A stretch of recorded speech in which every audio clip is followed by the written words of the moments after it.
Presiden Amerika Serikat Donald Trump cuma mengakui dua jenis kelamin, pria dan wanita. Ada nggak presiden yang berani ngomong tegas kayak gitu?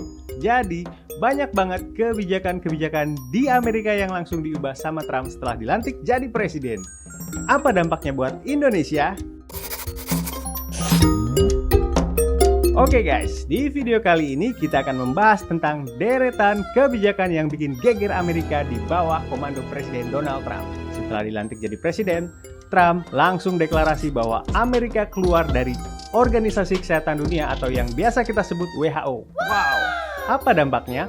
Jadi perlu kalian tahu bahwa selama ini Amerika Serikat adalah salah satu donatur terbesar WHO, menyumbang sekitar 20% dari total pendanaan organisasi tersebut. Keluarnya Amerika dari WHO berarti hilangnya sumber dana signifikan. Hal ini bisa menghambat berbagai program kesehatan global termasuk penanganan penyakit menular dan respons terhadap keadaan darurat kesehatan. WHO berperan sebagai pusat koordinasi dalam mengendalikan penyakit menular dan mengelola krisis kesehatan dunia.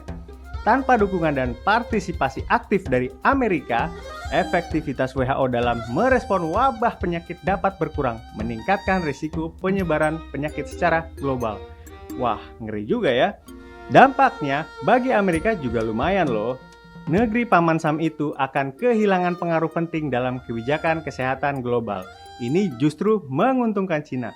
Mereka bisa meningkatkan pengaruh dalam menentukan standar kesehatan internasional. Nah, Amerika juga rugi kalau keluar dari WHO. Mereka tidak lagi bisa mengakses sumber daya dan informasi WHO. Apakah Trump sudah mempertimbangkan ini? Gue rasa sih pasti.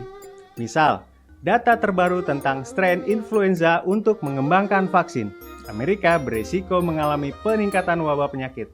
Jadi, keputusan AS untuk keluar dari WHO telah memicu kekhawatiran di kalangan para pakar kesehatan dan komunikasi internasional. WHO menyatakan penyesalan mendalam dan akan mengundang Amerika untuk mempertimbangkan kembali keputusannya. Karena begitu pentingnya kerjasama global dalam menghadapi tantangan kesehatan. Kalian tim percaya WHO atau enggak nih? Komen ya. Bukan cuma keluar dari WHO, Donald Trump juga memutuskan untuk menarik diri dari Paris Agreement. Apa nih artinya? Hal ini mengakibatkan berkurangnya kontribusi finansial, lagi-lagi finansial untuk pendanaan iklim yang sebelumnya digunakan untuk membantu negara-negara berkembang dalam mengatasi dan beradaptasi terhadap perubahan iklim.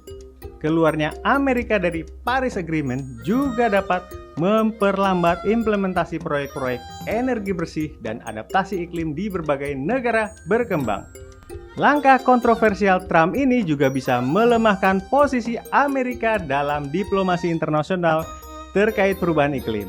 Keputusan untuk keluar dari perjanjian tersebut dapat mengurangi kepercayaan negara lain terhadap komitmen Amerika dalam isu-isu global. Tapi kalau kita lihat di dalam negeri, Trump juga telah melonggarkan berbagai regulasi lingkungan, termasuk standar emisi dan aturan terkait metana.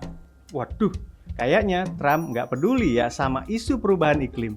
Penarikan Amerika dari Paris Agreement membawa dampak luas, mulai dari pendanaan iklim global, posisi diplomatik AS hingga kebijakan domestik terkait lingkungan.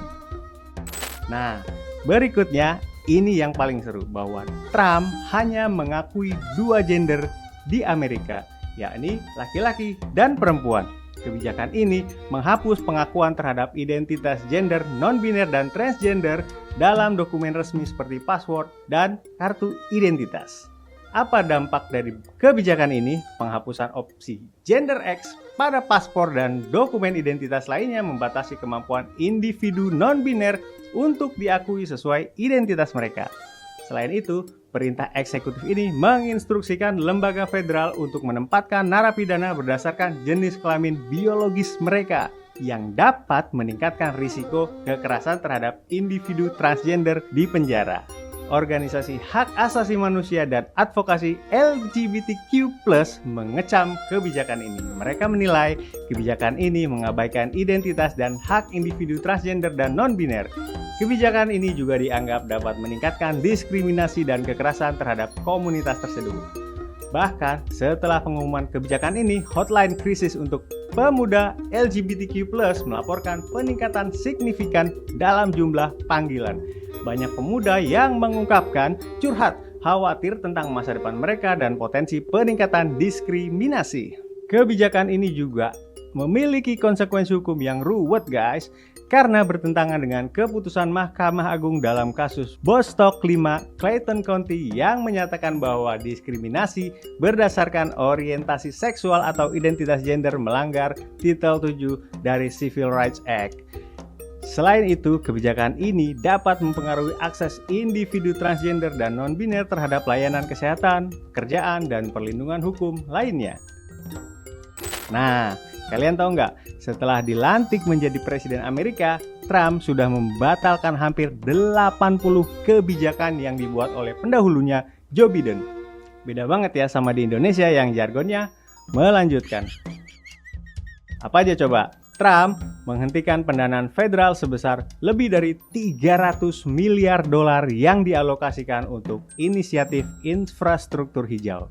Penghentian ini mencakup hampir 50 miliar dolar dalam bentuk pinjaman yang telah disetujui oleh Departemen Energi dan permintaan pinjaman senilai 280 miliar dolar. Langkah ini diperkirakan akan berdampak signifikan pada sektor energi bersih, dengan beberapa investor mempertimbangkan untuk mengurangi rencana investasi mereka di Amerika. Sekarang, dalam bidang teknologi, Trump membatalkan pedoman keselamatan untuk pengembangan kecerdasan buatan atau AI. Perintah era Biden tersebut mewajibkan pengembangan AI untuk membagikan hasil uji keselamatan dengan pemerintah dan mengarahkan lembaga federal untuk menilai potensi risiko yang ditimbulkan oleh AI. Dengan pembatalan ini, Trump menekankan pentingnya pengembangan alat AI baru tanpa hambatan regulasi yang dianggap menghambat inovasi. Trump juga membatalkan upaya yang diprakarsai oleh Biden untuk menurunkan biaya obat resep. Inisiatif era Biden bertujuan untuk menguji model penurunan harga obat, termasuk membatasi copayment untuk obat generik sebesar $2 dan menyediakan cara bagi Medicaid untuk mengakses terapi sel dan gen yang mahal namun efektif. Nah, pembatalan ini menimbulkan kekhawatiran di kalangan ahli mengenai masa depan upaya pengurangan biaya obat di Amerika Serikat. Trump juga memberlakukan pembekuan perekrutan pegawai federal dan menghapus kebijakan kerja jarak jauh yang diterapkan selama pandemi COVID-19. Langkah ini bertujuan untuk memastikan bahwa hanya individu yang kompeten dan setia kepada masyarakat Amerika yang dipekerjakan, serta untuk mengurangi ukuran tenaga kerja federal. Sekarang kita bahas apa dampaknya dari kebijakan-kebijakan kontroversial dari Donald Trump ini kepada Indonesia. Menkes Budi Gunadi Sadikin menyatakan bahwa keluarnya Amerika dari WHO tidak akan berdampak signifikan terhadap pendanaan kesehatan di Indonesia.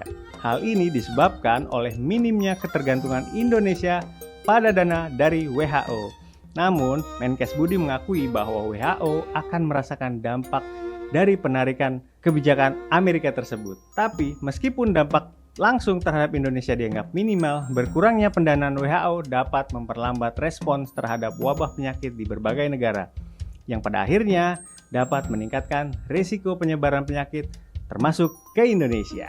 Lalu soal Amerika keluar dari Paris Agreement ternyata berdampak signifikan terhadap upaya global dalam mengatasi perubahan iklim, termasuk bagi Indonesia. Sebagai salah satu negara yang rentan terhadap dampak perubahan iklim, Indonesia merasakan berbagai konsekuensi dari keputusan tersebut. Tentu saja hal ini akan mengurangi kontribusi finansial yang sebelumnya dialokasikan untuk mendukung aksi iklim di negara berkembang, termasuk Indonesia.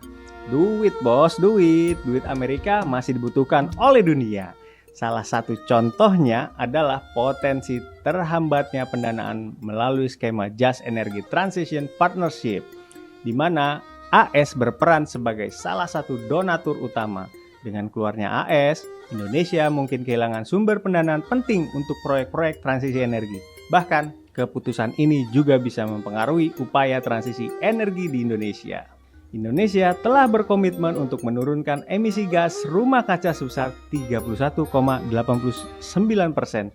dengan usaha sendiri dan hingga 43,20% dengan bantuan internasional pada tahun 2030. Namun, dengan keluarnya AS dari Perjanjian Paris, komitmen pendanaan dan transfer teknologi dari negara maju dapat berkurang sehingga menghambat upaya Indonesia dalam mencapai target tersebut. Meskipun menghadapi tantangan akibat penarikan AS dari Perjanjian Paris ini, Indonesia dapat mencari mitra baru untuk mendukung transisi energi seperti negara-negara di Timur Tengah yang telah berinvestasi dalam proyek energi terbarukan di Indonesia. Selain itu, Indonesia perlu memperkuat kebijakan iklim domestik dan mencari sumber pendanaan alternatif untuk memastikan keberlanjutan program mitigasi dan adaptasi perubahan iklim. Secara keseluruhan, keputusan AS untuk keluar dari Perjanjian Paris menimbulkan tantangan bagi Indonesia dalam upaya mitigasi perubahan iklim. Namun, dengan strategi yang tepat dan diversifikasi kemitraan internasional, Indonesia dapat terus melanjutkan komitmennya dalam menjaga lingkungan dan mencapai target penurunan emisi.